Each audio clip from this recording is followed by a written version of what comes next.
Hey everyone. Okay.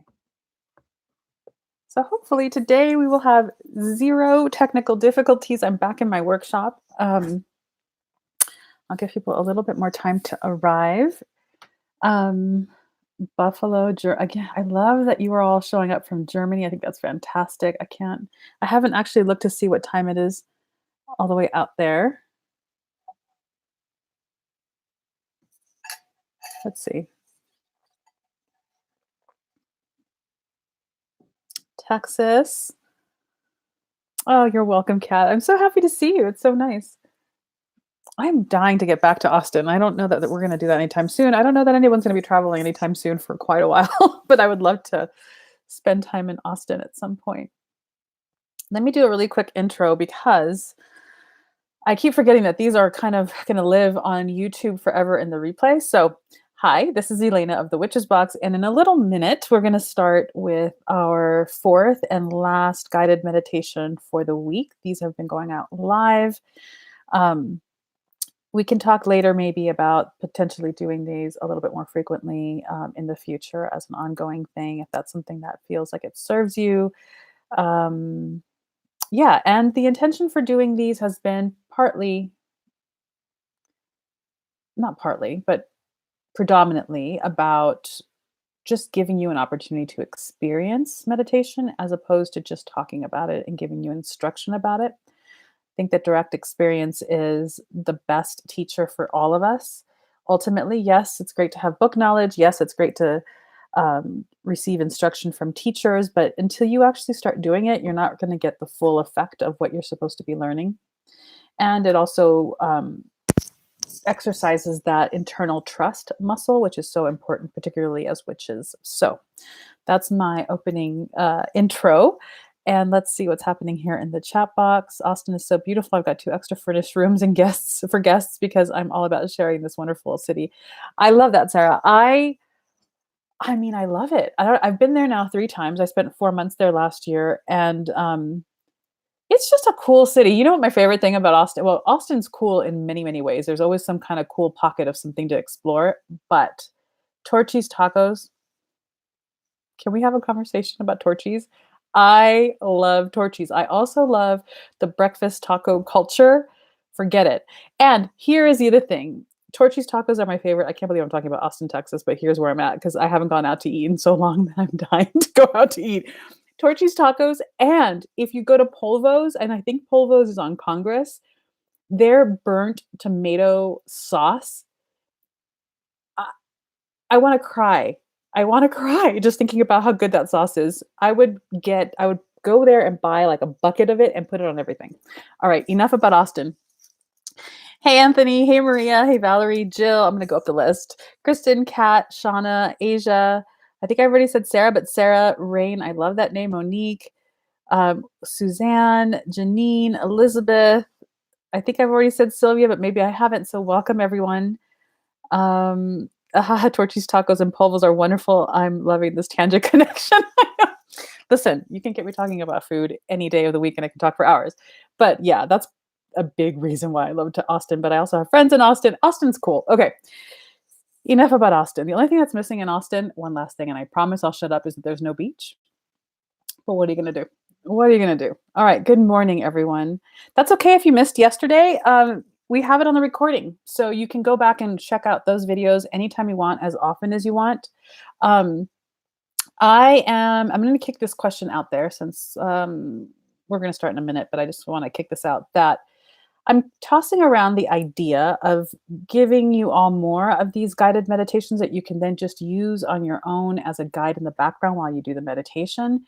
So there are 2 format options. We can do things like this live, which I think gives us a sense of community, even though you are all not interacting with each other, but we're together at a specific time doing this together. There's that. Or just record them on my own and put them up on YouTube as a video that you can watch so that there isn't necessarily so much chatter at the beginning and at the end. So that when you just watch it, you can just hit play and jump right into the meditation. Those are options that are available. I'm just kind of curious to see which you'd prefer. There is something lovely about kind of being here together in real time. even though when we do live gatherings for the deep dive gathering, that's part of the Witches Box subscription. And it's a little bit different, but for the Witches Book subscription, when we meet live, we meet on Zoom. And so people are able to interact with me and each other because we're all kind of in a collective room where we can talk with one another. Here, you're just chatting. It's a little different, it's a little bit more detached. Um, so there are options out there, but I'm playing with the different mediums. I think that there's something really great though about having a repository of videos that you can just go to whenever you want, to have guided meditation in the background for you to do your own work. So those are the options that I'm playing with. The other thing is that someone, I'm so sorry, I should have paid attention to the name, but there's someone on Instagram who posted, I think, in a story, or maybe you tagged us in a post. I don't remember where. It's a post or a story where you tagged us because you were listening to the replay while you were in a full moon bath ritual, which I think was just fantastic. I love that you posted that. I love that you're using the video for that.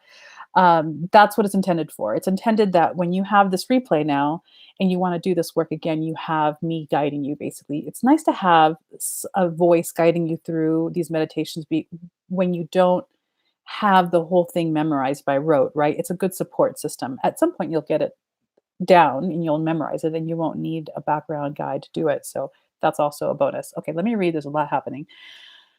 We want you live. Thank you, Valerie. I love the live ones, but it would be easier for me in the evenings. Yeah, that's the thing too. It's a timing issue, because we're all at this point, we're all over the planet, which is also extremely exciting. So the beauty of lives are that if we do it at a certain time and you miss, you can catch it on the replay. But I know lives are fun. And it does. It has a little extra something, something when we're all together at the same time doing it. It adds to the field. So that's important too. Possible to do the live ones later in the day for people who eventually will have to go back to work. Oh, yeah. See, there's that. We will eventually have to go back to work. Live is cool. I feel the vibe and it changes everything. It does. Count me in on all you do. Thank you, Kat. Perhaps a little of both. So when you don't have time, we can see your beautiful face and energy. Thank you. Perhaps the online one so that we can just jump in, but do maybe one a month for live. That's an idea too. Do a little bit of both in a way that just kind of makes sense for scheduling. I like Butterfly Love Child's idea, but I don't know where Love Child. Oh, there. Okay. Yes. Okay. Butterfly Love Child has a fantastic idea. Elliot, I think you are here. Can you make a note of this? Because I don't actually know how to do this, but they say, I like the live gatherings, but maybe include a timestamp when it's uploaded so that you can skip right to the meditation. That's a fantastic idea. If Elliot, either remind me to do that, or if you know how to do that, can you do that for us, please? Because I'm I'm not sure how to do that. I know it's a thing. I just don't know how to do that. Okay, and then these are the last couple of comments. You can do it together with everyone and later in the recording put it in the description what exactly the meditation starts. Yes, the same thing. Including a timestamp. Yes, that's the most popular thing at this point. My son, 18-month-old, loves listening to you. Oh, how cute, 18 months. Okay, perfect. Oh, and the chat is preserved for the live too. Yes, that is true. Okay. Okay, let's get into it. It's 11:06 my time, and logistics. We are in the middle of a snowstorm. I can't even believe that we're having a snowstorm in April. I am at a place with much better internet, so I'm hoping that it holds out. We're going to hold space for that. And there are plows all up and down the road. So you may hear some background rough, rumbly noises. We're just going to work with that. The other thing is that this particular meditation is different than the ones that we've been working on. We will do what we did in the very first meditation. If you haven't watched it, I will talk you through it, so don't feel like you've missed anything. But we're always going to start with breathing through the entirety of the body. That's just a staple foundation for all that we're probably ever going to do together in terms of meditation. It's important to bring in the body with the soul and be in your body. That's a whole other conversation. I don't know when we're going to do it, but we are not disembodied beings. Our bodies are just as powerful and as important in our energetic work as our souls and our intuition and our sense. There's a whole body of knowledge behind that at some point I will figure out a way to share, but the body is important. Being in your body is very important. So part of that part of the meditation gets us closer to being fully embodied. Okay? So we're always going to start with that. And then we're going to deviate. We're not going to be using the breath to work with anything in our bodies. We are going to be establishing something called an astral place. So when we do soul journeys, like traveling in the astral plane to meet maybe with our ancestors or our guides or with a deity, you can establish an energetic space. Okay. And the more you travel to this space that you have established, that you have gone to, the stronger it becomes energetically in that field, right? You start to build it with your attention. You start to build it in power with your presence there. And that place is unique to you. You create it basically in the astral plane. So today, this meditation and the visualization for this meditation is going to be pretty vague and nebulous because you are going to be creating this place for yourself. So I'm going to say a couple of things about that. We're going to go to a place that you're going to create for yourself. And it's going to be equal parts you create it for yourself, and equal parts it's going to reveal itself to you. Okay, so those two things are going to happen at once. And here's what I'm going to say. Trust is so important. I mentioned this, I think it was yesterday or maybe Tuesday. No, it was yesterday because I didn't have a chance to talk about this on Tuesday. Trust whatever impulse comes up. Trust whatever imagery comes up. I will be setting protection around us for this journey. And I would say that whenever you do this, definitely set some protection around you for this because you're opening up to receive a visitor, basically. So we're going to be talking about that in a minute. But trust what comes up. Don't overthink oh my God, should it be a house? Should it be a cave? Should it be a palace in the sky on a cloud? Don't get caught up in that kind of questioning. Know that you're going to arrive somewhere and it's going to start to form for you and you're going to form it as well. I will walk you through this, but I just want to give you this preface so that you don't preemptively get caught up in, am I doing this right? Am I doing this wrong? Should it be this? Should it be that? Let it be whatever it needs to be for you. Trust the impulses that come up. That is such an important part of all of these things. Okay. I see things happening in the chat. I'll get to it in a second. Let me make sure that I've covered that. So the trust, we're going to and setting up a space for ourselves. Once you've created this space for yourself, over time, more details, over time meaning as you do this kind of journey meditation over and over again, details will begin to flesh out about this space for you. So you don't have to have the whole thing figured out and put together now. Over time, it will continue to establish itself, okay? But the idea here is that whatever you go to, whatever you create for yourself now is where you go to over and over and over and over again to meet with your guide or your ancestors or guides with an S, okay? So the more you go to this specific place for this specific type of journey, the more powerful it becomes, the more established it becomes in the astral plane. Does that make sense? So trust is important, not overthinking it is important. And again, what we're going to be doing together is going and creating a space for you to, you're setting like a place at the table, so to speak, to meet with. And for the purposes of this, we're just going to say a guide. That guide can be your ancestor. That guide can be a deity. That guide can just be a spirit guide. I'm going to leave that open so that it is whatever it needs to be for you. You can choose, or you can just be open to whatever wants to show up, with the caveat that the only thing that's going to be joining us on this journey are those beings that are benevolent and are of service to us. I've set that space up for us already. Okay. So what else do I need to tell you? I think that that's it for right now. There'll be more instruction in the meditation, but let me just check in with what's happening here. Becky, yes, you made it. We're good. Just arrived. Yes, it's totally okay that you missed any of the previous sessions. We will be using something in this meditation that we've covered already, but I'm walking you through it. So you're going to be fine. First timer and I'm excited. Yay. Also just subbed the box. Oh, congratulations. Welcome to the box. Question, do meditations best work in sequence? Okay, I'm going to answer that. I'm lighting a candle. Yes. So also, again, we talked about this, I think, at the very, very beginning, of these 4 sessions. For meditation, you don't really need anything. It's just preferably need a quiet space where you're not going to be interrupted. But for those, I'm this person. For those of us, right, who love the bells and whistles, I've got candles. I've incensed my space. Like there are ritual things that I do before I enter into meditation. You can do that. That is a support for you. So do those things if you want. If you're going to do that now, I say you have 2 minutes. Go out and get what you need to get and bring it back because we're going to start soon. I'm looking around because I need sorry, I don't have one. Get what you need to get to light your candle, spritz. I got my little spray. So the things that you need to set your space up, you got 2 minutes. Run and do it now.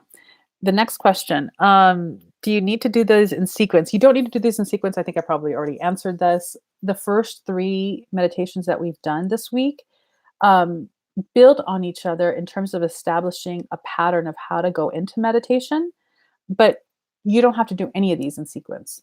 So you're good. I'm lighting. So if you have protective measures of your own, do those.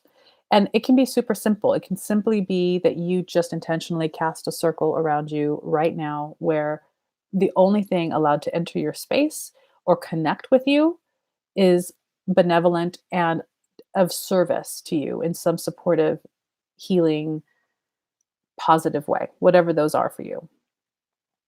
So just so that you're aware, the energetic container that I've already set up for what we're going to be doing today is that only those guides and deities and ancestors who are well and who are here to serve us in the advancement of our growth in our lives are allowed to enter.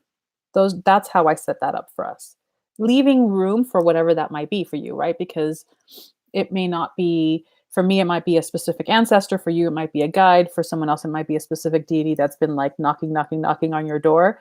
You know what I'm saying? So I left enough room for whatever makes most sense for you right now and serves you in a well way can come in. But if you want to set something extra up, absolutely do that.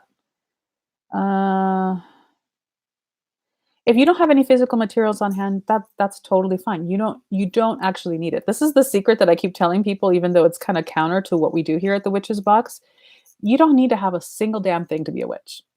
I mean, that is the fact, the truth. You don't. You have yourself, you have your body, you have your ability to increase your capacity for connection with the energy around you. That is ultimately all you need to have. That's the truth. But we do gain and feel support by doing certain things. Lighting a candle over and over and over again before you enter sacred space or before you enter meditation becomes an incredible trigger for our subconscious to shift quickly or faster into that kind of state. Certain colors on your altar, certain deity imagery or iconography on your altar helps to shift all of us and recalibrate us in a specific way when we approach our altar. These things are tools, but are they necessary? No, they're not. So that's maybe the secret sauce of all this, that you really don't. There are other ways that you can develop these skills. And the things that we use, the tools that we use are absolutely supportive. But if you have nothing on hand, you're good. Let's see. Wow, I can talk a lot. It's 11:17 already. Goodness, I'm so sorry. Okay. I think that we're ready. I want to just kind of scan my brain for a second. We talked about protection. We talked about who we're going to be calling in. We talked about trust. And then the last thing, again, this is about you hold the power, you hold consent. If this is something that you don't feel comfortable doing right now and you don't fully want to engage in it, but you still want to observe, then the container that you set for yourself is going to be about that. The container you said, and I love Cindy Brannon did this at a ritual that she led at PantheaCon where she said, "You can hold space and be here and bear witness to everyone else doing it, but you can kind of zipper up your own energetic sphere where you are not involved in the ritual, but you can stand in witness of it and support, right? Because whenever we, this is important lesson for everything, whenever we enter into any type of activity like this with a group, whether we're in the same room or not, we are all endeavoring to connect in some way in the astral plane. Energetically, we're connecting in some way to do this together. If you don't want to do that, if you feel like right now your energetic body just can't handle taking in or giving into any more input, you can opt to not engage in that way simply by holding that intention and just watching, just holding space for everyone to have a deep, good, transformative experience. So there's that. Other than that, I think that I'm not going to say any more. I'm going to check to make sure that we're okay and I haven't gotten any text from Mr. Elliott.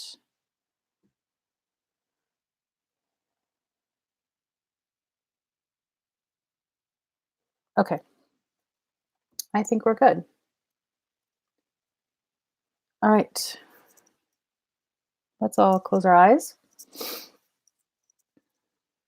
and paying attention. Sorry, start paying attention to your inhale and exhale. Really tend and listen in to the sound that it makes coming in and out of your body.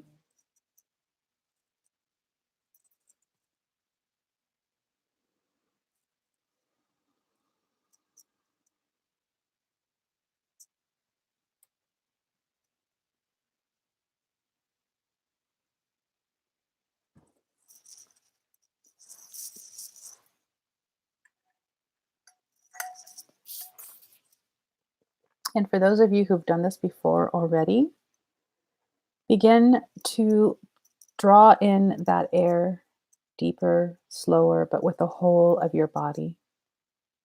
Do that whole body breathing. For those of you who have not done this before, what I mean by that is as your lungs are almost like balloons where they expand and draw air in and then collapse and relax to let the air out, we're doing that with the entirety of our bodies, which means that from the tip of your head to the tips of your fingers to the tips of your toes, your whole internal body is a balloon that expands to receive air and then relaxes and collapses to let the air out. So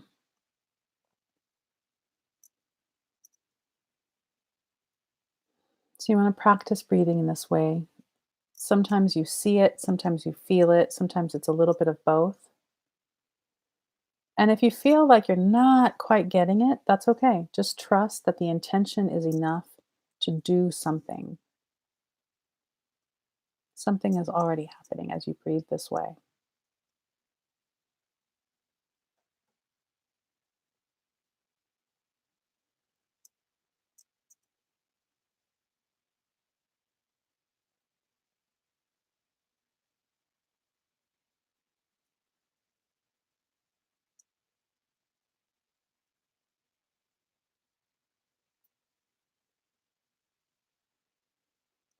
Breathing this way is also a good opportunity to check in with your body, to see if there's any places of tension, any places of discomfort,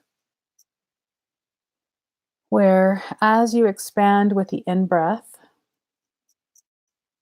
you let that sensation in your body ride out with the out breath.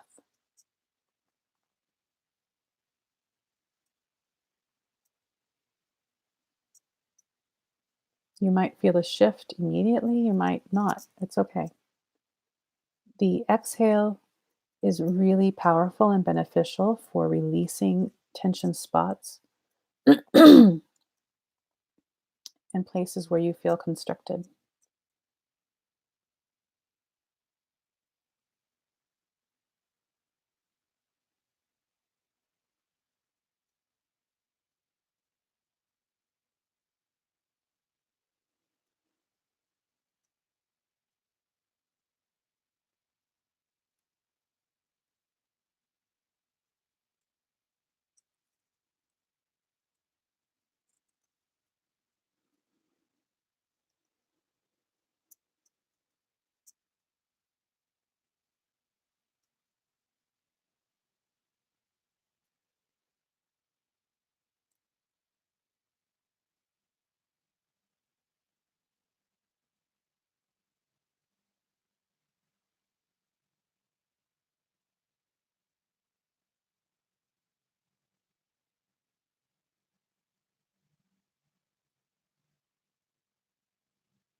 Now, I want you to stop putting effort into this type of breathing and let it just be something that naturally happens in the background. Trust that as you breathe, you're breathing in with the whole of your body. It happens automatically.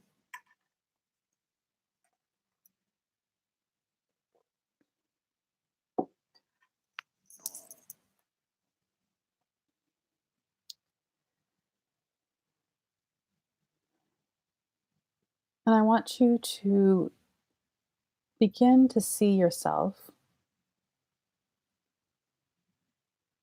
in what is like a cavernous hallway. It's made of stone, it's circular. You can't, from where you are, see the end, but there are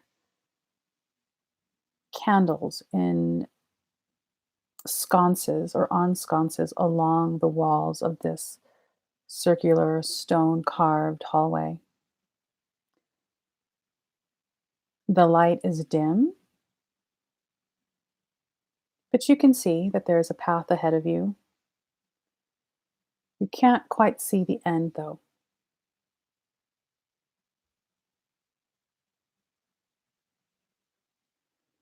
Something, someone, somewhere at the end of this hallway, it feels like it's beckoning you. You are slowly being pulled by urge to move forward. Your steps are sure, you feel safe. There is nothing here that harms you. And your curiosity begins to build as you walk with firmer intention towards the end.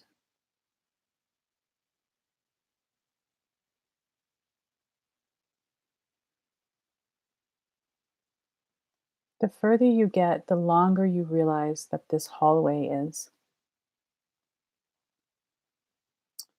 The air around you is warm but comfortable. The hallway is dry, made of stone. The candles flicker in a very welcoming way. But there's something waiting for you,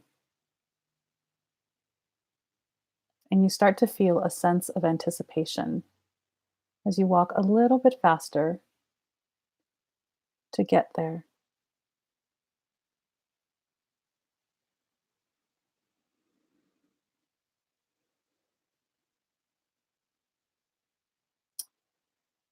You notice that there is an end to this hallway.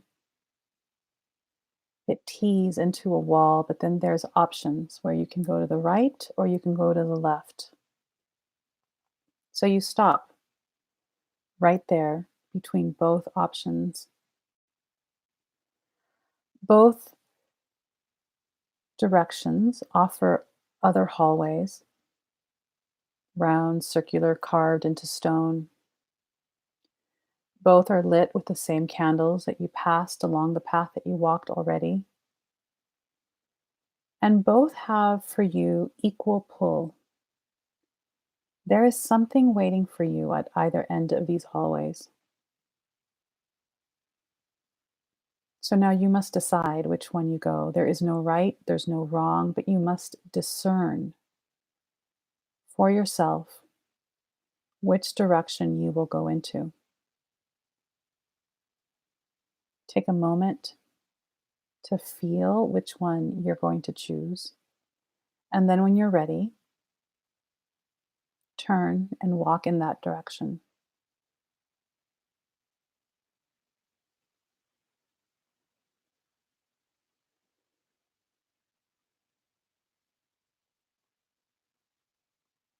Once you have chosen, don't think about the other option, just keep going.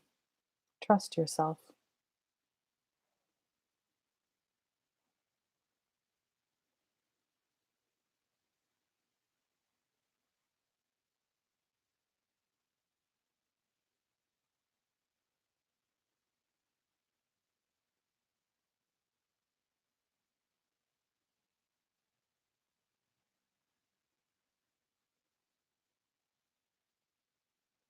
step by step, you keep walking, and the candles give you a dim light that now starts to reveal that this hallway that you're walking down opens up into a space.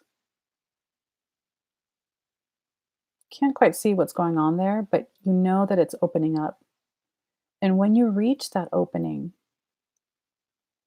what you're left with is a darker space that you can't quite make out.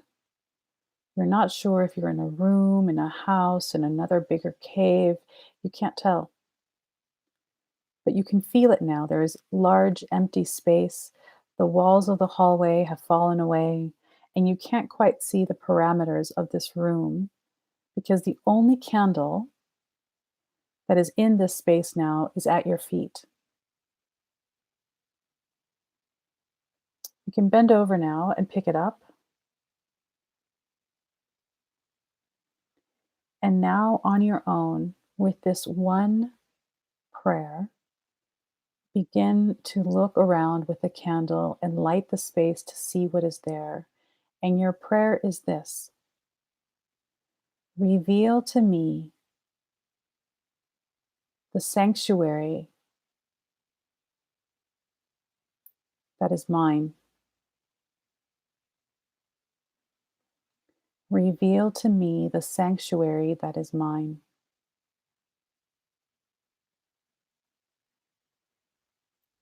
Remember to keep your breath even and deep,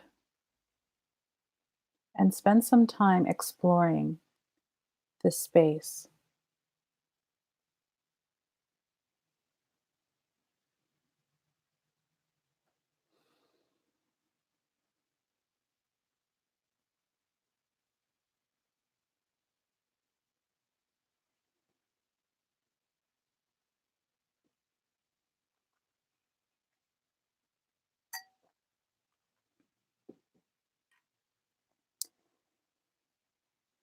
Pay attention to things like, what are the walls like? What is the ground that you're standing on like?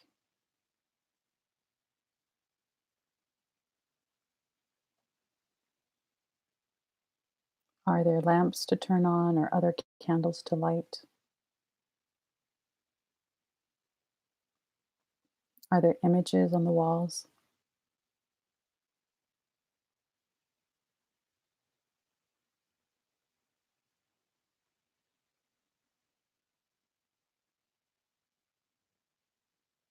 What does the temperature feel like in here?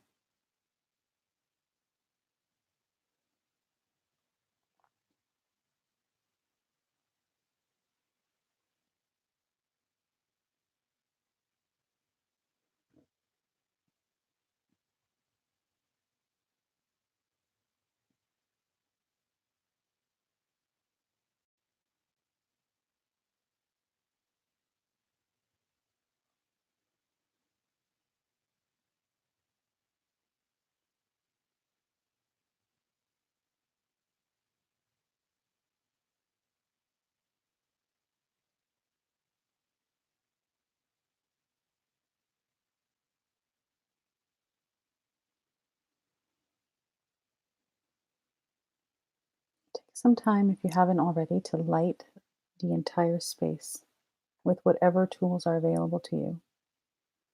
If there were already candles there, light them all. If there are lamps, light those as well.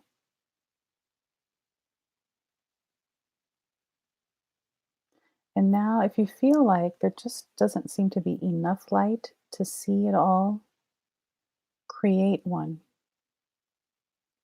You are the architect of this space. You are in co creation with this space. And you have the power to create whatever you need and want in this space.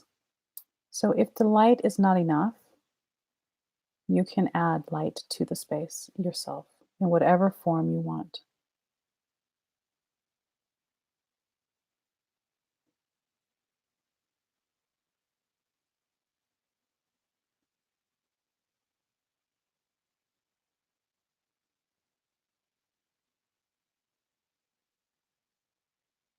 And when this is done,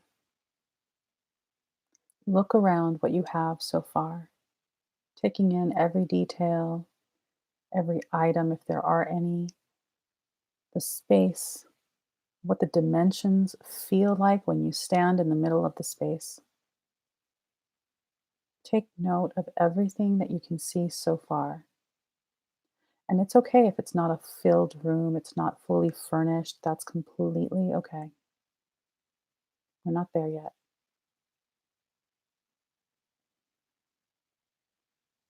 Don't force it, just trust.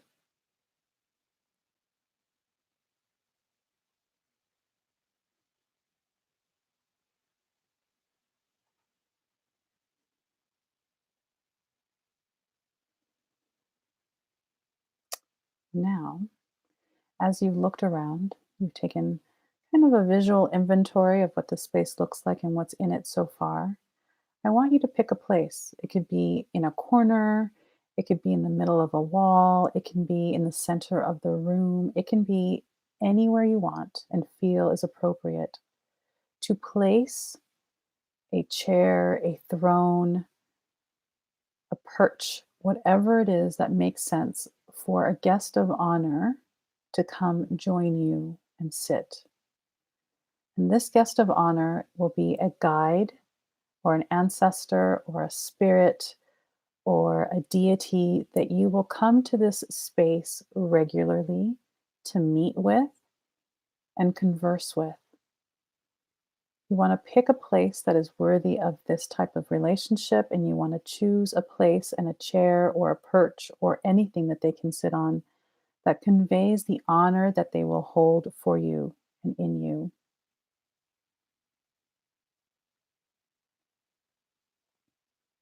And when you've chosen that place, set that chair or that piece of furniture, whatever it may be for you, in that location.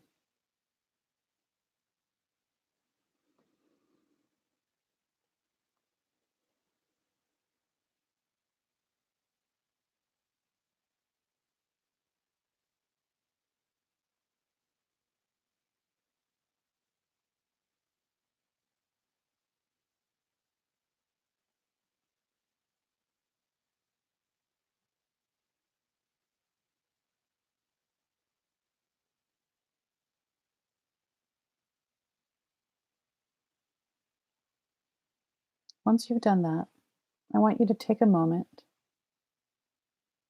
to recalibrate with your breath in this space and decide for yourself who you will invoke. You can invoke whichever being most wants to communicate and work with you right now in your life. It can be that open and unspecific, or you can reach out to and invoke a specific ancestor or a guide or a specific deity if you are working with one. Let yourself be led by the internal impulse that first came to you. Invoke the person that this seat was intended for.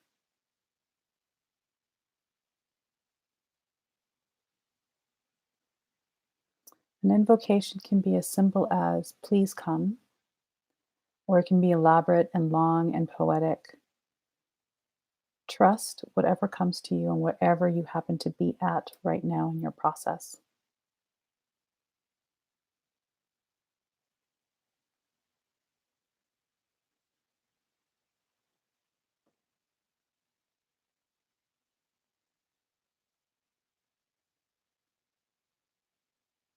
Sometimes they show up immediately, and sometimes they don't.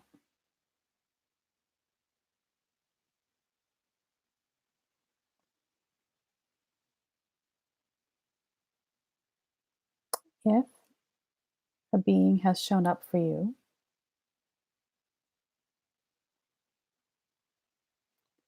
introduce yourself to them, even though they know exactly who you are.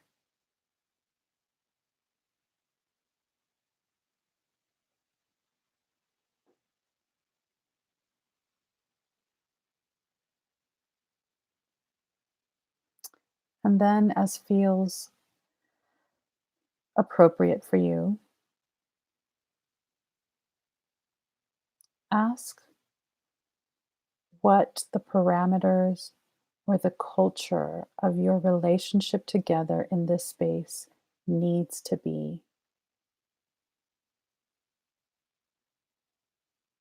You might get information verbally, you might get it through sensation, you might get it through imagery. It may not come immediately, but you can sit at the feet of this guide or this teacher or this deity or this ancestor and wait for that communication to begin. For those of you who have yet to see someone appear, sit at the feet of this chair as if, and the way you are, meditating, focusing on your breath,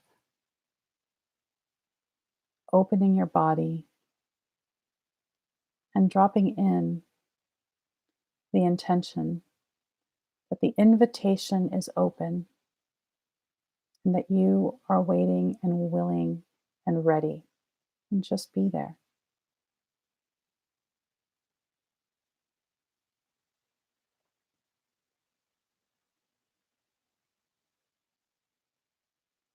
For both groups, continue to stay, keeping your breath, the rhythm that anchors you into this space.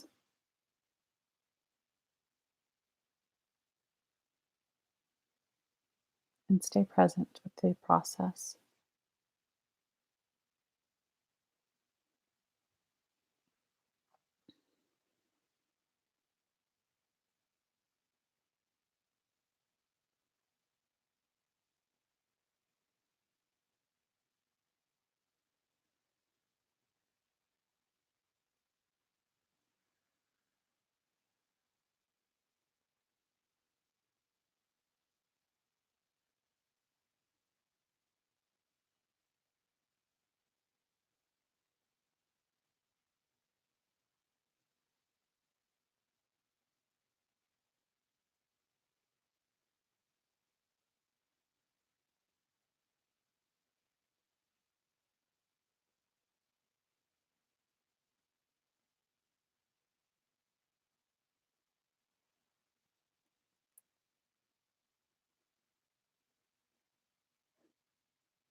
As your time in this space begins to come to a close, for those of you in conversation, let them know that the time for you to leave is coming. And ask permission to come back to this place and invoke them once more in the future to establish an ongoing place and relationship of communication. Express your desire, express your willingness, and express your gratitude for their presence. For those of you who are still waiting for someone to appear, express your desire, express your willingness, and express your gratitude for the possibility.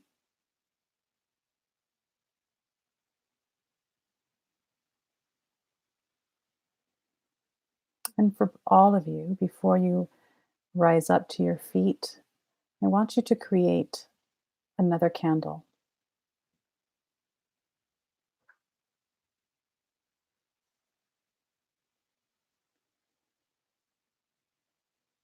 And this candle you will light, and when the guide is gone, and for those of you who are still waiting, you will place this candle at the foot of this chair to hold vigil, to hold space, to continue to burn the intention of this meeting, of this possibility, of this sacred astral sanctuary, and fuel it, nourish it, and feed it while you're gone. It is safe to leave flames on a candle in your astral sanctuary while you're not there.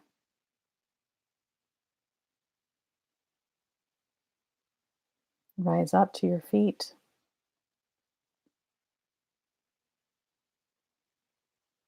Say your final farewell and turn back to the opening of the hallway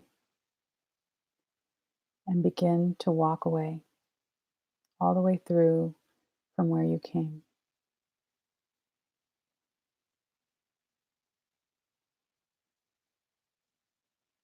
Each step is intentional. Each step holds a confidence that it did not have before because you have been through this set of hallways already and you know where you're going to now. Each step through the hall, past each candle, leads you back to the space that you are in now, where you are sitting, connected to all of us on the internet, through YouTube, on Thursday.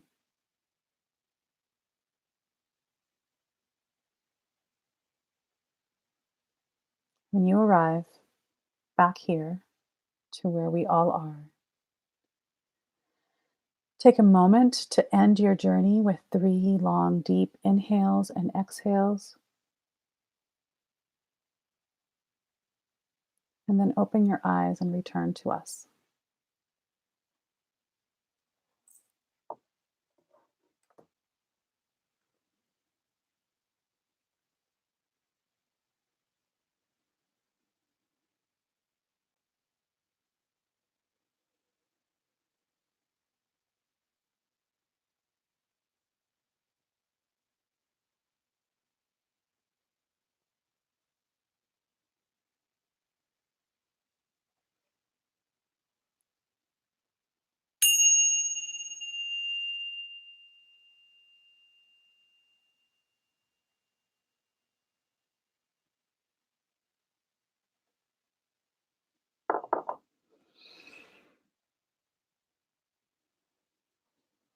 It's a good one. It's a good one. I want to say a couple of really important things about this place. So I'm just going to um, assume that you're all back. So this is your place, and you can go back to this place as often as you choose. This is the place where you establish contact with one or more beings. I would recommend that you start off with one for now because you will begin to notice that over time, this relationship can be whatever it is that you and this entity choose it to be. So these are choices and things that you need to be aware of. Over time, you can do spells in the space, you can do wisdom transmissions in this place with this deity or this entity. Um, they will tell you what the appropriate culture between you and them needs to be. And by that, I mean some ancestors love certain offerings, some deities prefer certain correspondences or colors or flowers, right?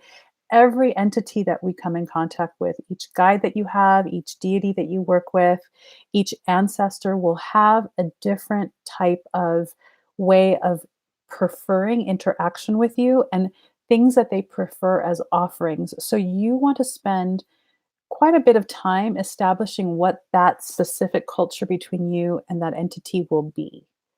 And this is a space where you can talk through that. You will receive information through sensory, like you will receive smells, visuals, sensations. You might receive actual verbal transmission. I know someone who receives actual pages with information written on it. Everyone is different. The way you receive this information is different. Trust the impulses that come, even if they feel like, I kind of had an idea, but I don't think that that's what they were telling me. I think I just made that up. Trust whatever comes up, however superficial or however much it feels like it's just something that you made up. Trust it. This is such an important part of everything you do as a witch because sometimes we get a hit and because we're not used to paying attention to those hits, right? We dismiss them as, "I just made that up." Trust everything that comes up. I recommend that you write these things down, but this is a time to establish a culture with the person, the people, the entities, the spirits that show up for you. Hold on, there's a lot of chatter, so let me see what's going on. It can be incredibly emotional, absolutely, because here's the thing, this is true of just about every single one of us. There are entities waiting and waiting and waiting and waiting for us to wake the hell up and turn to them. They've been waiting for us. This is an important part of your practice as a witch because we have allies around us all the time that we are just completely oblivious to. And this is a beautiful way of opening space to make that connection. So it can be incredibly emotional. Oh, see, I'm trying really good. Well, I'm trying really hard to not make noise with my microphone. Okay, so let me keep going. Um,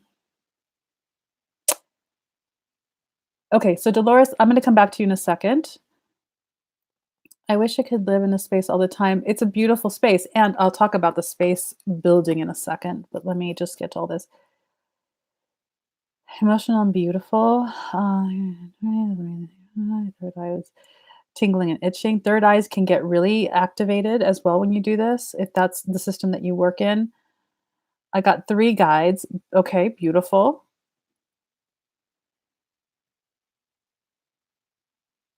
Intimidating. Okay, so let's talk about a lot of this. This is all very important. Trusting my intuition is something I've been working with a lot lately, was taught to ignore all of it growing up. Yes.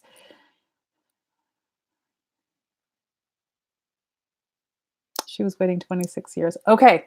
There's a lot to talk about. If you feel that what you encountered was not benevolent, um, then this is what I would do. This is my recommendation to you. And this is not necessarily a recommendation for everyone. It's just kind of what's coming through for you.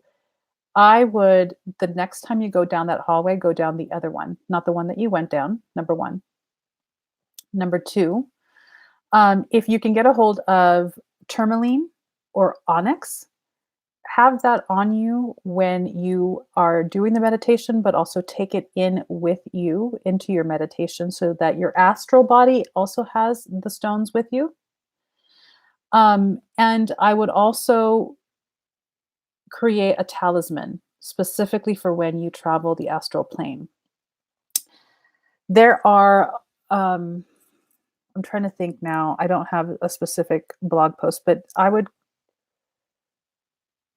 let me think for a minute. You want to make like a sigil talisman of protection for yourself. And it can be a little piece of wood that you carve your sigil into. It could be a stone that you draw it on with like a permanent, like a Sharpie marker, but something that is tangible that you hold on you, but also take with you in the astral plane. And then, of course, cast a circle around you with the caveat, with not with the caveat, with the parameters of the only thing that's allowed to meet me in this space is a benevolent spirit guide, ancestor, deity. The other thing is that if you feel insecure about opening up the invitation to so many, choose a deity that you are familiar with and work that way first. So that's really helpful. That can be really helpful. Okay, hold on. There was something else I wanted to cover. Mm-mm. If you had more than one guide, that's amazing. That's a lot of talk. And so ask questions. Be really honest about why you're there. But I also want to say this, approach with respect, approach with honor and devotion. I mean, this is not something to play with. So it's not, these are not entities or beings that you want to ghost. If you're going to establish a relationship, establish a relationship. Ask what they want, what they need to be comfortable in the space. Ask how they want to interact with you. Ask how you are allowed to interact with them. Do they function as a group or a whole, or do they function with you separately and individually? Those are questions that you want to ask the next time you go in to see why the 3 and what that 3 is going to be and represent for you in working with them. This is also a great place. Listen, there are times when I go into my space and I just cry. And there, I mean, and I've been going and establishing this astral space for myself, the sanctuary for myself now for over 20 years. Like this is a place that I have been to, I don't even know how many times, and it becomes a spiritual sanctuary where there can be comfort for you as well. But that's also part of the relationship that I've established with my guide there. So it can be all those things for you. You get to decide and choose and call those things in. Um, saw a lot of images in my mind while there. So for you, Kristen, oh, I just lost your name. Where did it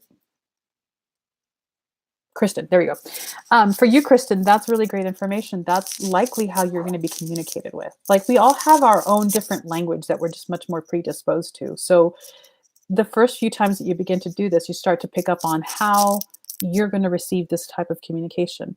And not every entity will communicate with you the same way.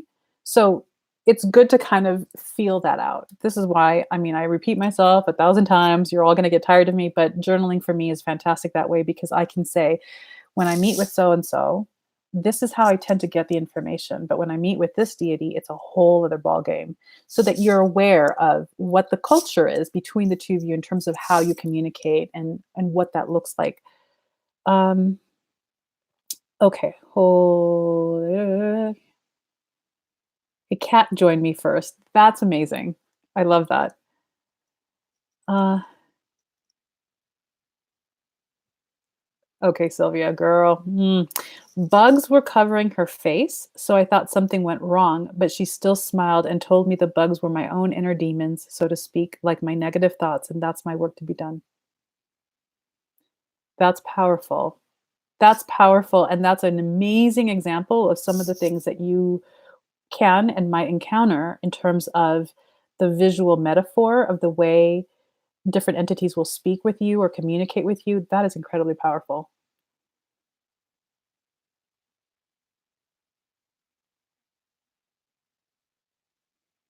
Okay, so Jennifer, I always had an open third eye, but everyone just said I had a high imagination. I fight it every day knowing it's more than that. Yeah, don't listen to people. It's just like trust your gut. Trust your gut. Trust your gut. Huh. Bumblebee Fern is saying that not seeing anyone else's messages. I'm not sure why that is. Okay, Elliot is talking to you. I'm not quite sure. Yeah, I don't know why that is. What about animals? Animals can show up. I don't know. Ask, right? Because here's the beauty of it. This place is in the astral. You're going to get, for instance, I think it was Sylvia who has, it's a very, she had a very visual metaphor of bugs on this entity's face, and the bugs represented some part of her. So everything is going to be representative, metaphorical, anything goes, right? Just like you can set the space up to be anything. You are the architect of the space. Here are some key things that I want to say about that. And I didn't do have you all do this one last time, and I should have. I apologize. But every time you leave, you need to look around the entire place and really take a photograph in your mind of where things are and what it looks like. Because the more you fuel that reality, the more powerful it becomes, the less you're going to have to work at to remember where was what. So here's what I recommend. You can build whatever you want. I wouldn't recommend building more than one room at a time.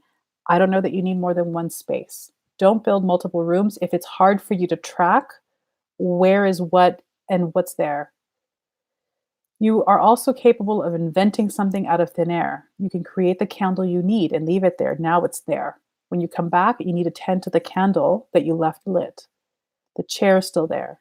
You can create an altar, and on that altar, you leave specific tools that maybe you and your guide or ancestor or deity are working on something and you need specific tools. You leave those tools on the altar there, and then you come back to them and they're there.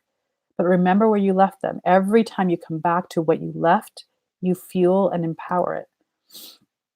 So, in the beginning, keep it simple because your memory and your capacity to come back to what you left will continue to imbue it with more power. Like you're feeding something and you're building it with the remembrance, and you're building it with the space that those memories are holding in you. Hold on, there's a lot more happening. Oh, wait. So wait, I want to go back to Anna. So animals, if an animal shows up, talk to the animal. Like, who are you? What's up? Why are you a cat? What do I need to know here? What are you trying to communicate with me? Who are you to me? Who am I to you? Like, ask questions. And in terms of being intimidating, I don't know if you're the person who said that it was intimidating earlier, but that's this is big work. And that is not it's normal. It's normal to feel like this is intimidating because now you're coming into a space and you're inviting something that is powerful, and you're inviting something that is much bigger than you in many, many ways, vast. Um, so this is where you come back to the trust. Trust your intention, trust that what you're asking for is of service. And when you start to feel intimidated or scared, then ask the entity to support you in that.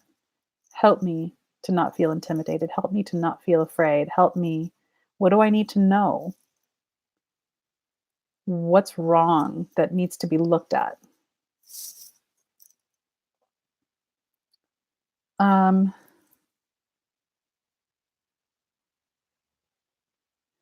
and then Kevin, you said more. I couldn't see clearly, but he felt like someone that hunts and skilled in pathfinding. That's beautiful.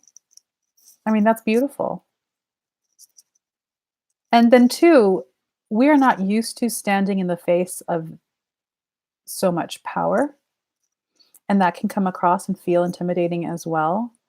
A prayer or a seed or an intention to drop in or an ask to drop in can be, help me to grow bigger around this so that I can hold the presence of this kind of power, because that's a spiritual lesson in and of itself. It's a lot. It matures us spiritually to grow bigger around those things that are much bigger than us. Okay, so Bumblebee is set up. She can read. She showed me a loaf of bread. Beautiful. Kuro, I'm going to come back to your question in a second.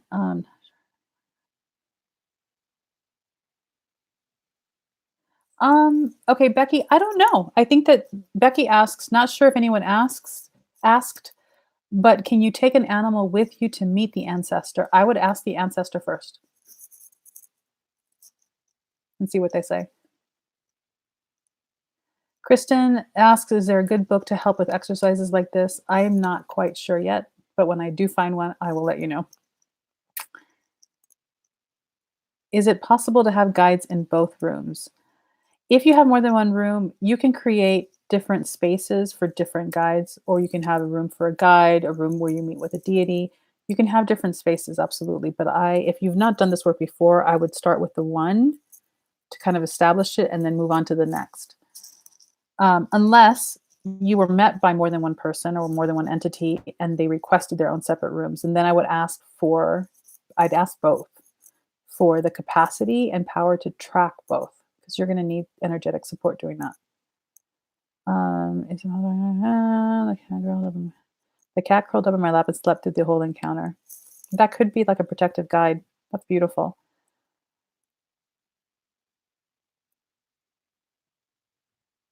What if your heritage Christian showed up? Okay, Anna, hold on.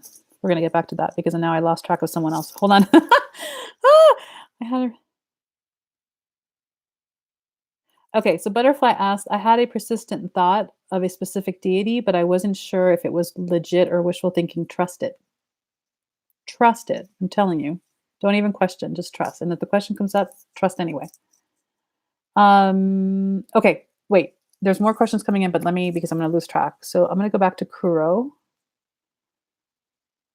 So what are some exercises to do to practice visualizations? You've got it. This is it. It doesn't have to be different than the actual practice, right?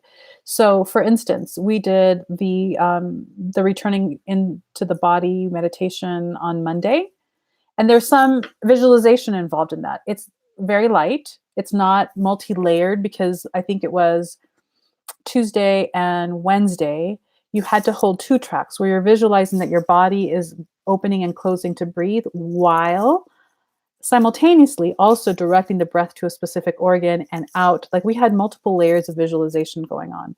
And that's a lot to hold if it's new for you. The very first meditation that we did, where all you have to do is visualize your body opening and closing, you want to keep it super simple in the beginning. And the only way, I have like fuzz all over me, the best exercise is just to practice one. Pick one and practice one. That's really the exercise. You have to just do it. Not everyone is predisposed or given over easily to visualization that way. And like all things in witchcraft, all things in spirituality, it's just the practice. Each day you show up and you try it again.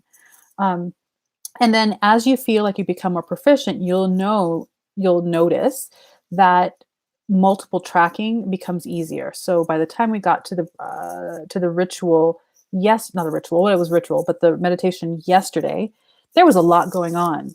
You had your body breathing in and out, right? You were you created a cauldron in your chest, you were breathing into the cauldron, it was the air was polishing it up and it was leaving. Now the air is gold and honey and the cauldron is expanding. Like there was a lot of moving parts going on to that visualization. I would say that that was it, you're multi-tracking and it's a little bit more complicated.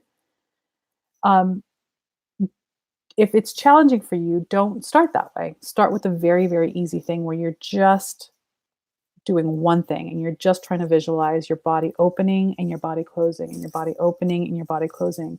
And that's really it. That's all you need. You don't necessarily need a book for it. You don't need any more exercise than the actual exercise itself, which is to just get in there and do it.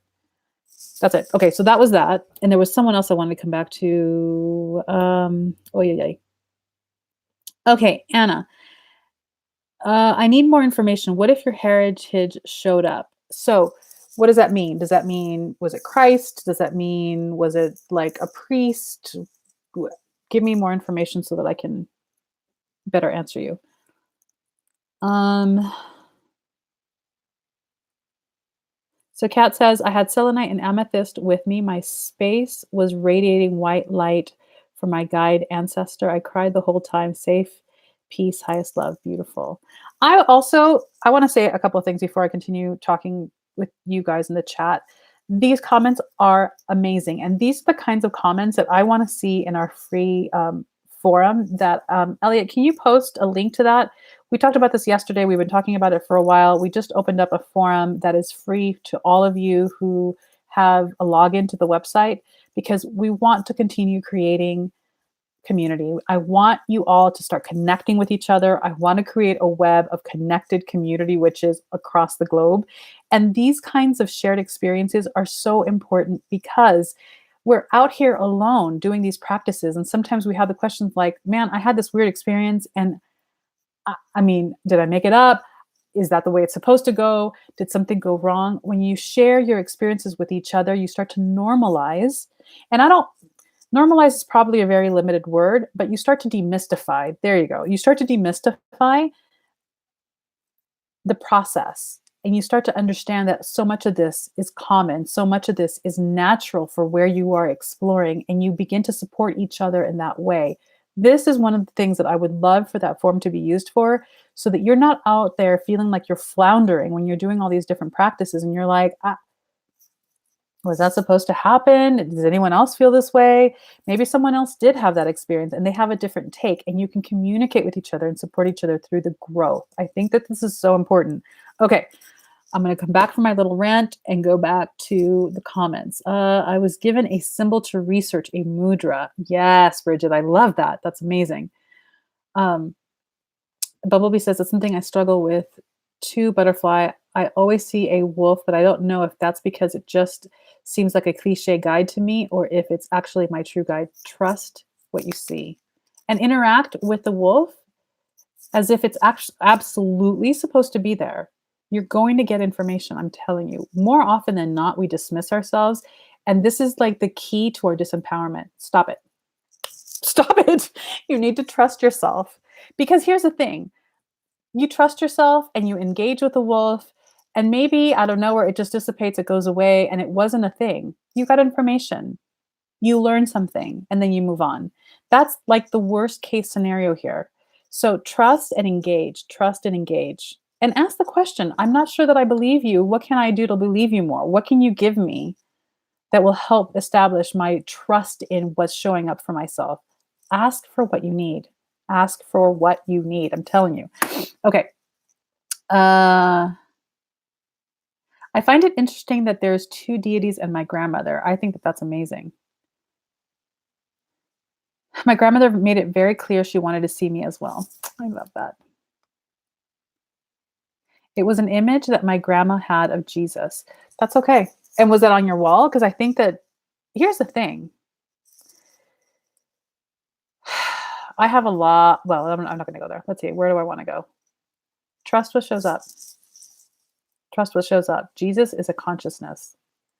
Whether you believe Jesus actually existed or not, whether you subscribe to Christianity and its beliefs or not, even if, and this is a big one, even if you feel like you're incredibly traumatized by that history or not, we cannot discount the fact that in the astral stream, the energetic stream of all existence, Jesus Christ is an archetype with powerful energy because we have all created it. We have all fed it for millennia at this point. I don't even know how long.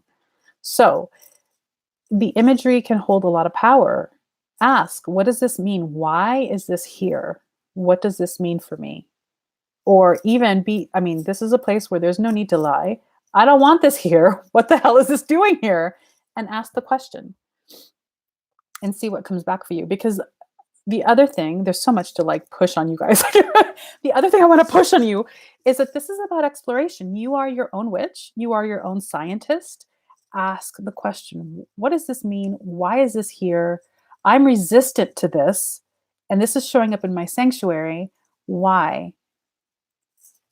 Those are valid questions. And you might get answers that you expect. You might get answers that you don't expect. You might not get answers for a while. Which brings me to something I want to make a note of. Were there any of you where nothing showed up? I want to just kind of get a feel. Like I've got fuzz. I don't know what is happening. Okay. Well, while those answers come in, let me see what else made it very clear. Okay, so Elliot gave everyone the links to all the things.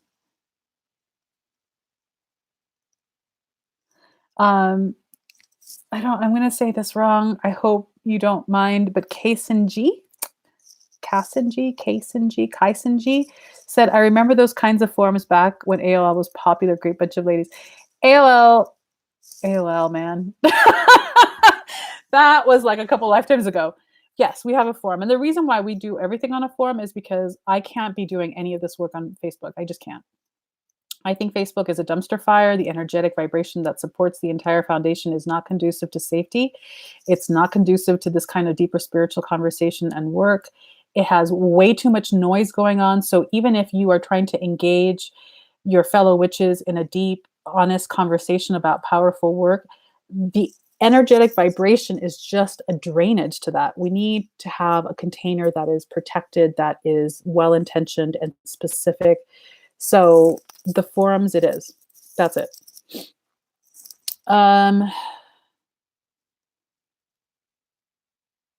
Okay, more reading.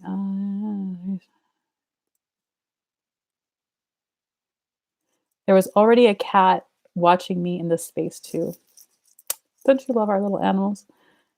And my grandma told me that I needed to light an Easter candle and light it there to honor her memory. See, okay. Well, that's more information. So let's have another conversation. This is going to be a long one today, you guys. So we're at 1 hour and 15, but this is going to be a long one. Okay. If you were encountered by an ancestor, your ancestor speaks the language that they know. And that means that you might be a worshiper of Hecate. You might be atheist witch because there are atheist witches out there. You might be a whole other lineage now. You might have connected to the lineage of your way, way, way, way back ancestors and not your recent contemporary ancestors. Okay. So it may be that you meet up with a recent ancestor who wants to be with you and work with you and guide you and protect you and do all the things, but they have a very specific spiritual language that might be different than yours. A lot of people get tripped up on this because they think I'm a witch, I'm working with my ancestors, and homegirl threw up Jesus, and I can't be dealing with Jesus. You need to trust that this is the culture, and this is something important because they're all going to come to you with their own specific communication culture, their own culture of worship, their own culture of how they perceive the divine, whatever that is. And so if an ancestor comes, that's very different. If an ancestor comes and says that this is how they want to be honored, you pull out Jesus, you pull out a cross, and you pull out whatever they want, and you honor it that way. That is the way that they receive. So that's an important thing to keep in mind. I wasn't making that connection until you added that information, Anna. Okay. I'm sorry, you guys. I think I may be skipping things. Let me get back to this.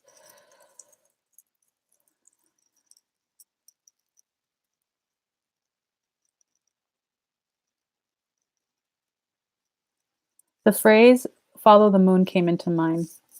There you go.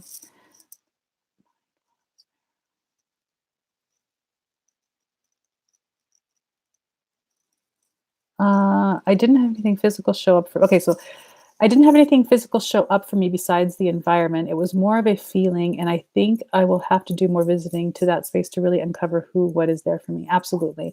And so this is what I want to say. If someone did not show up for you yet, that's okay. That's not an unusual thing. You need to continue to set up the space. And that speaks to something a little bit different, but not. When we're going to engage in working with an entity, approach is important. The way we approach, the way we ask, the way we set up, and the way we do all of that can take time. You are creating a space in the astral. It's a very nebulous, very ethereal, non-physical place. So the more you go, the more matter or substance you give it. And sometimes a hardy sanctuary is necessary to hold the presence of a deity or an entity of whatever sort. So keep that in mind, that it's not that something has gone wrong, it's that the approach requires more, and you just keep showing up for it. And you can ask the space, what else do you need? What else do we need to create here to receive? And you will get information on that. The dance of awakening, welcoming warm winds of spring, my visitor today. Jilmar, you're always so poetic. I love it. Those are beautiful words. I had Bridget show up, but it felt like others were trying to come through. So the visual was foggy and I was doing my best to compensate the others in the space. Okay. So you are empowered and you get to make decisions. If you only want to work with Bridget in this particular space, you can ask for her to help you create an integrity of the container so that no one else shows up. That the door is closed. Once she's come, that's it. That's her space and no one else is invited there unless she gives instruction otherwise, which I don't feel that will happen. It may, but I'm not feeling that. So take that for what it's worth and check in with her and check in with yourself. So you can say you yes and you no. With honor, with respect, there will be another opportunity for us to meet, but this is as much as I can do right now. And that's okay. There's no disrespect in that truth. That's just spiritual maturity. Right now, this space, Bridget showed up and it's only Bridget. The door has been closed. The invitation is done. There's no more invitation coming through. You can do that. You can make that statement in yourself. And then you can ask her in allyship to protect you and protect the space in that way to follow that intention. Shauna says, I only had 2 flashes while I was there. One was a shark and the other was a shadow woman. That's pretty big. Those are pretty big flashes. Okay, so when you come back, see what happens with both of those.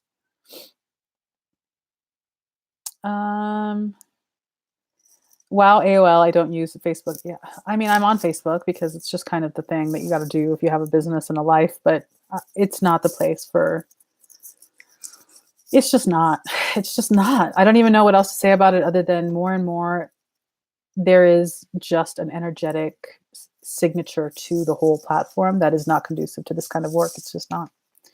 The other thing too, just on a really logistical level, is that when you are in a Facebook group and there's been a thread for a long time, but then it just kind of goes dormant for a minute, you lose it. Finding it becomes a pain in the ass. Like it's just, I like the idea of forums because there's, even though our forums really need to be upgraded in a way that is easier visually, it's easier to keep conversations organized in a forum because you can easily just scroll down to that conversation and pick it up. Where with Facebook, to have to scroll and figure, it's a nightmare. No, it's never going to happen here. Never. Okay. Rain says, I didn't have anyone show up at first until I saw the foot of the chair. Then all I saw was his legs at first before the rest of his form showed up. Beautiful. Mercedes says, Shauna Martel, that's so cool because Shark, Shadow, and Shauna all have the sound. I wonder if it means something. Oh, that's a really great observation. See, this is why, you guys, this is why I want you all on the forum. That's an amazing, amazing observation. I don't know what it means, but it's something to track. Love it. Can an ancestor be a portal? I want more words about that. What do you mean? Or can you ask that differently? Because I'm not sure. Portal, a portal, a portal, a portal. I don't know. Give me more words. That's so interesting. I didn't think of that. Question, catching up, greetings from Hawaii. Hey, from Hawaii, what island? So we're into an hour and 20 minutes, and I can stay here all day. So I don't want to keep you all for like many, many hours, but if there are other questions that come up, throw them up there now. And if I want to end, I think at an hour and a half, because that's kind of a lot. But if we end and we haven't answered your question, throw them down in the comment section or go to the forum, people. Go to the forum. In fact, we should start a thread specifically on this topic. What is the title of this? Elliot, what is the title of this? This was building your astral, or meeting your guide in the astral. Let's do a thread just on this so that we can talk about it further there. Okay. Jennifer says, I find it interesting which ancestor shows up. My dad just passed, wanted to see him, but nothing from him. My grandma, Hecate, and Artemis, and birds. I'm fascinated why certain entities come through. Well, I mean, certain entities come through at certain times in our lives because we're ready, because of the circumstances in our lives, because you are vibrating in a specific way right now that opens that specific door. Ancestors come when they're ready, when they can. Also, here's important. Oh gosh, I'm trying to remember the name of the book. I think it's Ancestral Medicine by Dr. Foor, Foor. This book is fantastic. I highly recommend it. You really want to just work with your well ancestors. And what that means is ancestors who have either been ancestors long enough or have transformed enough that they have transcended their human dynamic, right? We all have dysfunctional dynamic that we're all addled with in this lifetime because it's part of our spiritual process to work through them and to liberate from. And you want to work with the ancestors who have transcended that. Not everyone has. And even though, for instance, my father died, I don't know, 20 some odd years ago. He was a good man. I deeply, deeply love him. And he just was not in a place for a very, very long time to work with me because there was his own stuff to work with. You know what I'm saying? And so we can have contact with the newly departed, but they're not necessarily coming to us in the ancestral capacity as guides or as protectors or as teachers. You, especially if you've never worked with your ancestors before, you first want to connect with those that have transcended those dynamics. That book that I just mentioned, Elliot, can you find that book? I did a review on it. I loved it. It was amazing. And I'm just completely spacing on the name of the book. But this book, everyone who wants to work with ancestors needs to buy this book. It is amazing. Dr. Daniel Foor, Foor. And I believe it's called Ancestral Medicine. It is a fantastic book. If you never buy a single book on ancestor work ever, this book is all you ever need. It is amazing. Thank you, Elliot. I find it. Also, let me just say, Jennifer, you've got a seriously powerful posse coming to you because, goodness, Hecate and Artemis and birds and your grandmother. Girl. Woo! Okay. Currently trying to draw what my room looked like. That's a beautiful exercise too. So if you have the skill to draw out your room in your book of shadows, or write a list of what you saw, whatever is going to help you keep that imagery going. So that's a great exercise. Draw it, list it. Even if you don't go specifically to the room anymore to visit, not anymore, but right now to visit, close your eyes for every, like, I don't know, do it. You can do it once a day in the morning for a minute where you just close your eyes and kind of just do a quick visualization so that you just kind of see it all again and then be done. But you want to really fuel the memory. The memory is key here. It's a really, really important. Yes, your ancestor can show you into different spiritual spaces. So here's the thing. Once you've established contact, what the relationship does and looks like is up to you and that entity. This is just the initial structure that I've given you.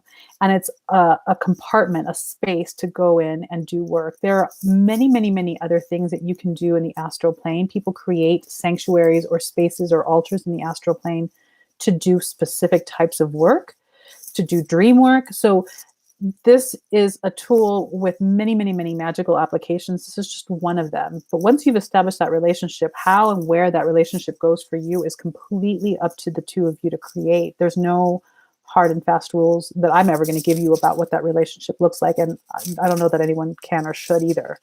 You two decide. It's about what fits the purpose of that connection and relationship. And also as a caveat, if you're working with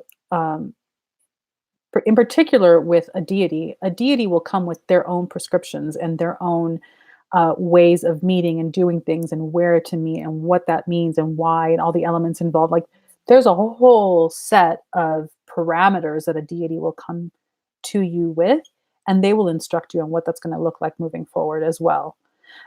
If they move you out of the room, I would keep the room and keep creating that room, because you're going to need eventually in your walk as a witch a space in the astral to do specific work. And so keep that space for sacred work and keep fueling it. And you can invite then a guide that is okay with being like just invite a specific guide to be there with you and meet you there always if the deity has removed themselves from that room and taken you somewhere else. But you want a place that you want a sanctuary that you can always go to when you need answers, when you need help, when you need healing, when you want to do divination, right? There's a lot that you can do in these spaces. Okay, hold on. Let me catch up. How often would you recommend doing this? So if you're going to do this, I would recommend doing this for the first year, because I go big or go home, once a week. I go to mine now because it's been 20 some odd years. It's an established place. I don't even need to do a lot of tending in terms of like what it looks like. Like I can walk around with my eyes closed and know where everything is. Like it's an established place. I don't know. Like I think maybe now a handful of times a year I'll go.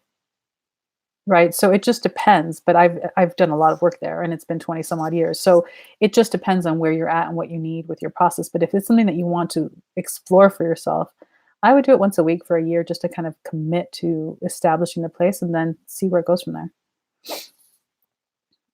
Okay, so Elliot posted the name of the book. It's Ancestral Medicine Rituals for Personal and Family Healing by Daniel Four. And the link to the book is there. And it is an affiliate link. That means that we get like a little percentage if you buy the book, but the book is fantastic. This book lived on my altar for a very, very, very long time. And the work that he's done is just phenomenal. It's a 5++++ book. It's amazing. I want to renovate my meditation room a bit to look more like this space. There were some amazing elements. Yeah. I mean, my God, why not? That's a good idea. Love books. Great idea. I will get the book. Oh my God. It just clicked. That was my grandmother. She used to bake bread and I've been craving it. I love that, Maria. Yeah. Yeah. My space was my dream meditation place too, with all the plants that my hubs won't let me keep in the house. See, you get a place after all. Okay. It can be overwhelming. So this is something important because we need to close out, but I want to give you this before we like end it. This work can be emotional. It can be jarring to the energetic body. And you might feel reverberations. You might not know what that is, but you might feel a little disoriented. You might feel more hungry for something. I Not everyone is like this. Everyone's body, because your body can't be ignored in the spiritual astral realm. I'm telling you, the body is integral to everything. Your body may react in very physical ways. Like every time I would do this, I don't feel this way now, but in the beginning, and I was a vegetarian when I first started this work, by the way. The minute I'd finish this work, the craving for a burger was like, it was ridiculous. Like I have never felt a craving for a food so strong where it was like almost a feral, completely visceral. I had to have a burger, and I was a vegetarian. I was like, what the hell is going on with me? Because of what it was doing to my energetic body, there was such a depletion because you're holding bigger space that my body just needed more. So that's just one example. You might have weird symptoms come up that way. When you do this kind of meditation, give yourself a night to rest. Like if you do it in the evening, have a good 8 hours, 9 hours, 10 hours of sleep. Make sure that you're eating well. Make sure that you are hydrated. Just tend to yourself and pay attention to extra little needs that might come up because it can be emotional. You're recalibrating yourself to a higher field of power, and that might have strange just create strange symptoms for you. Just pay attention and just tend to yourself. It's not that you're going to hurt or that you're going to be ill. You're going to need more, maybe. And so if that comes up, just tend to yourself. Okay. I was actually in a meadow. I walked right into it. I could feel the smell of flowers and sat in the picnic blanket. Oh, that's beautiful. I'm hungry again. But also have a migraine. So water and just be mindful. You may need a little bit more. This is what I'm going to say. Those symptoms don't stay forever. This is about your energetic body, your energetic capacity and skill level being stretched. As that muscle gets stronger, those symptoms will diminish. So just understand that this is really about you're stretching yourself in a specific way. Just like when you go work out at the gym, your body now feels depleted because it exercised. And you just give yourself more water, you give yourself electrolytes, you give yourself those things that your body needs to kind of replenish after a workout. So this was kind of like a spiritual workout. That's a good way to say it. So these symptoms won't always be there, but just know that you've just kind of given yourself a spiritual workout. So you want to just tend to yourself. Uh, I love that no one had that a couple of you didn't have roofs. That's really amazing. Uh, okay. Love all these beautiful meditation spaces. Mine is usually a bog or something. Oh, I love it. Her name's Adrienne Sloan, and she's amazing too. Okay. I feel tired, ready to sleep. Yeah, take a nap. Not uncomfortable, but definitely depleted. Yeah. And that's very, very common. All right, my loves. It is 12:31. We have gone an hour and a half. This is our longest to date. I want you all to sign up for the forum and talk about this further. We'll put together a little thread right now when I get off.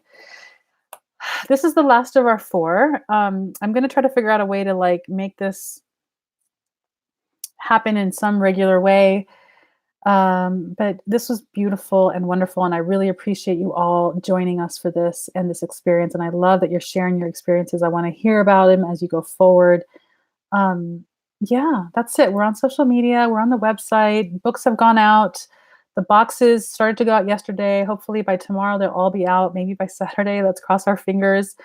Um, we're all just getting there. Take care of yourselves. Yeah, and I love you. Thank you. Mwah. Bye.